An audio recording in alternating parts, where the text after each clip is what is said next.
স্বৈরাচারের বিরুদ্ধে আন্দোলন করার পর সমস্ত কিছু যদি উৎখাত হয়ে যায়, তাইলে সেই সময়কার স্বৈরাচারী সরকারের প্রতিমন্ত্রীর মালিকানায় এই নেস্কোর এই প্রিপেইড মিটার প্রকল্প থাকবে কেন? যে মিটারটাকে আমরা চিহ্নিত করি যে ডাকাতি যন্ত্র, এই যন্ত্রের মূলত মালিকটাকে জনগণ কিন্তু প্রথমে বুঝতে পারেনি। প্রিপেইড মিটারটা লাগানোর ক্ষেত্রে যে সমস্যাটা, সেটা জনগণ তখন বুঝতে পারেনি। আমি যেটা উদাহরণ দিয়ে বলতে চাই, ইস্ট ইন্ডিয়া কোম্পানি যেমন বাঙালি জাতিকে চা খাবে, বিনা পয়সায় চা খাওয়ানোর মধ্য দিয়ে যে নেশা ঢুকিয়ে দিয়েছে, তারই সুফলটা আজকে পাচ্ছে ওই লুটেরা কোটিপতিরা। ঠিক তেমনিভাবে এই নেস্কো কোনো রাষ্ট্রীয় কোনো মালিক নয়, নেস্কো কোনো সরকারি প্রতিষ্ঠান নয়, এটা কিন্তু অনেকে জানে না। নেস্কো হলো একটা কোম্পানি। নেস্কো থেকে শুরু করে মূল হলো পিডিপি, তার অধীনে 6টাকে ব্যক্তি মালিকানায় দিয়ে দেওয়ার কারণেই তারা লুটেরা হিসেবে চিহ্নিত হয়েছে। এই নেস্কোর মূলত মালিক গত স্বৈরাচারী সরকারে বিদ্যুৎ ও জ্বালানি প্রতিমন্ত্রী নসরুল হামিদ বিপু ও তার নিকট আত্মীয় স্বজনদের দিয়ে করা একটা প্রজেক্ট। তাহলে স্বৈরাচারের বিরুদ্ধে আন্দোলন করার পর সমস্ত কিছু যদি উৎখাত হয়ে যায়, তাইলে সেই সময়কার স্বৈরাচারী সরকারের প্রতিমন্ত্রীর মালিকানায় এই নেস্কোর এই প্রিপেইড মিটার প্রকল্প থাকবে কেন? তাহলে জনগণ আজকে উত্তাল অবস্থা, কখন যে জনগণ যে বিস্ফোরণ ঘটাবে বলা অপেক্ষা রাখে না। আজকে আমরা নির্বাচিত একটা সরকার পেয়েছি, জনগণ আশা করে ভোট দিয়েছে, ক্ষমতায় এসেছে বিএনপি।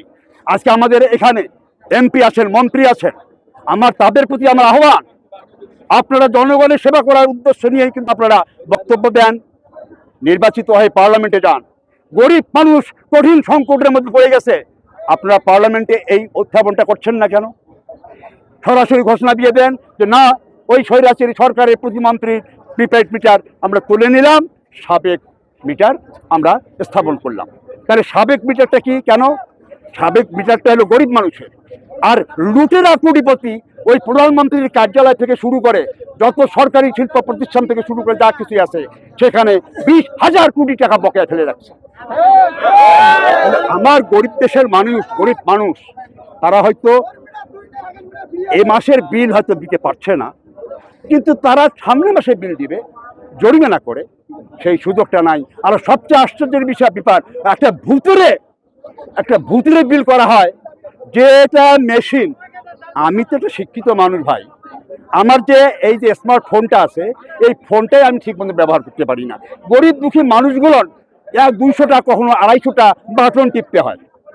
রাত 12টার সময় যে পয়সাটা শেষ হয়ে যায়, সে সময় যদি ওই নেস্কোর অফিসে যদি ফোন কেউ যায় কোনো গরিব মানুষ, তখন বলে যে আমরা ব্যস্ত আছি।